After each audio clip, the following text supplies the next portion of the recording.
Siya lang ang bukod tangi na nasunog. Black. Itim. Kumpara mo sa low beam niya. Ito yung sa high beam. Sa busina. Ito yung sa puntang flasher relay. Ayan.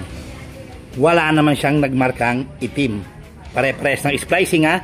Dito ko siya pinutol ha. Pare-pares siya ng splicing. O, asan yung sasabi?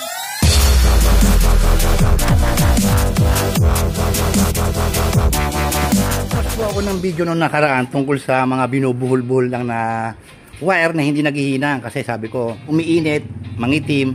So may mga nag-comment na magagaling. Mama naman yung sasabi nyo, karoon oxidation sa ganun, no? Pero ito, papakita sa inyo isang sample, no? Ayan yung may-ari, sir, no? Yung brown na yan, puro ACC line. Ayan.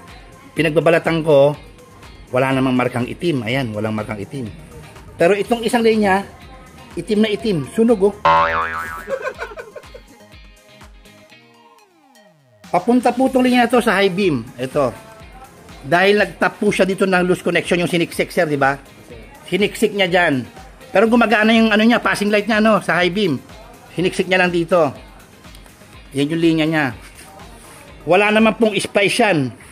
Para sabihin yung pasukan ng moisture, pasukan ng oxygen, mag-oxidation, kung ano-ano sinasabi nyo. Eh, bakit nasunog, umitim? So, walang kinalaman yung pag-init.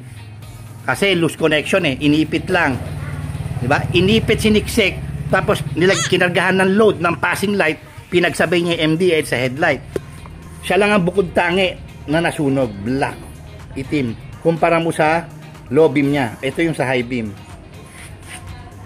Sa busina, ito yung sa puntang flasher relay. Ayan.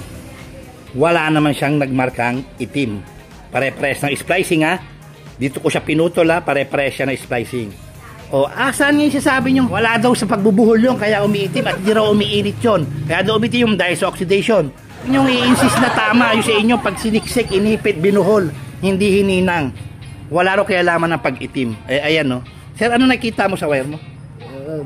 Ang layo, ayan no. Parehas sa low beam at high beam. Ang layo, di ba? Ayan no, siniksik, inipit. Ganyan na itsura. Sipin nyo, no? Dito sa taas nag-ipit, dito nagsuksok, no, sir, di ba? Sa passing light, sa high beam, MDL, pinagsama. At kung bubuksan ko yan dyan, lahat yan itim, yung linya na yan. Eh, bakit siya lang? Eh, sama-sama yan dito, ayan. Sa Sniper 155, yan po yung mga yan, bukos na yan.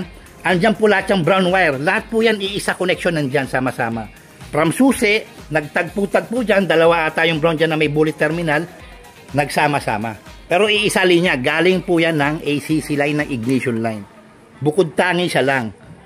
Bakit? Dahil siya lang nakaramdam ng init, dahil sa inipit, siniksik dyan, sinabayan pa ng load ng MDL, ayan na. So yung kanyang itsura, ano yan? Oxidation pa din. Nakasealed. Oxidation yung mukha nyo. Kung gusto nyo mawala yung oxidation na sinasabi nyo, ganito kayo mag-splice, hindi mag-ball, no? Tuturo ko sa inyo. Problema nyo pala, nagkaroon ng wire oxidation eh. Ganyan mag-splice. Para matuto kayo ang tama. Yan. Ginangin nyo. Yan. Hininang, no? Pinipiga ko yan. Para kung may matulis, matanggal. Hinta.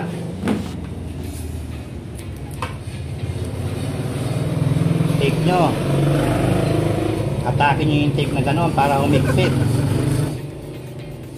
Okay. Shrinkable tube ngayon. Ayan. Saka nyo i-final secure. Yan. Wala lang oxidation yan. Kasi sabi nyo, kahit yung ihi ng langgam hindi makapasok dyan. Para hindi kayo mamblema sa sabi nyo kaya umiitim dahil sa oxidation, wire oxidation. Ganyan, hindi buhol lang. Hinangin nyo, i-tape nyo, i-shrinkable nyo, i-tape nyo ulit. Pag lumusot pa kahit ihi ng langgam, sige, hindi na ako magawa. Oxidation yung mukha nyo.